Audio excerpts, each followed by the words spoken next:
having discussed the different kind of mixers, the mixer selection, that's something which could be a fair bit of challenge, and you could have more than one mixer which would typically do the same job. What would be the criteria that we need to look at while selecting the mixer?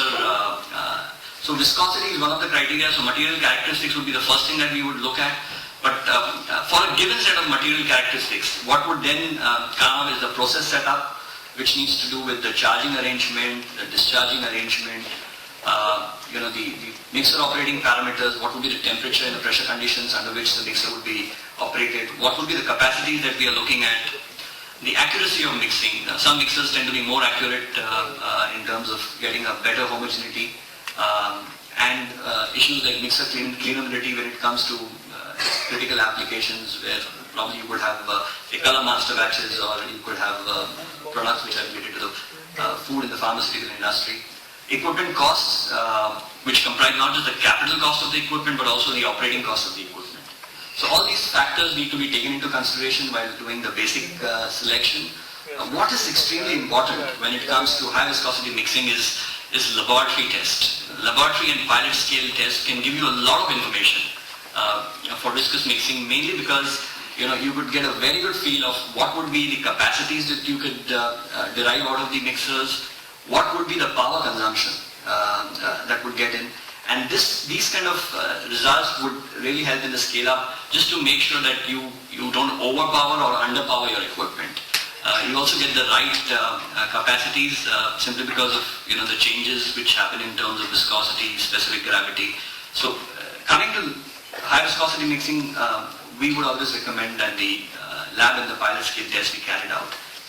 What you see, there's a graph on the right hand side, and that shows some trials which have been carried out. And these trials were carried out for a silicone master batch. So it was a silicone polymer in which we had organic and inorganic pigments, and the color strength of the master batch over a period of time. So we drew up several samples. We had combinations wherein we have a standard W-shaped trough, and we had a trough which was similar to the Banbury trough, and we had combinations of the Sigma blade, the masticator blade, and the Neben blade. And as was expected from theory, what gave us the best results in the fastest time was the masticator with the Banbury type of container, because that's where we got the maximum shear. Though it was high on power, but that's what gave the best results. So with that kind of a result, it is very easy to scale up. It's good to identify. You could have lower mixing times.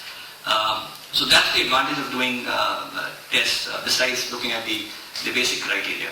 There are far too many variables, and you can't have a standard set of rules or if then kind of things whereby you could say that, okay, if this is the condition, this mixer would work. You really need to get into the application, understand, and have people with experience on board, and then make the right selection of the mixer.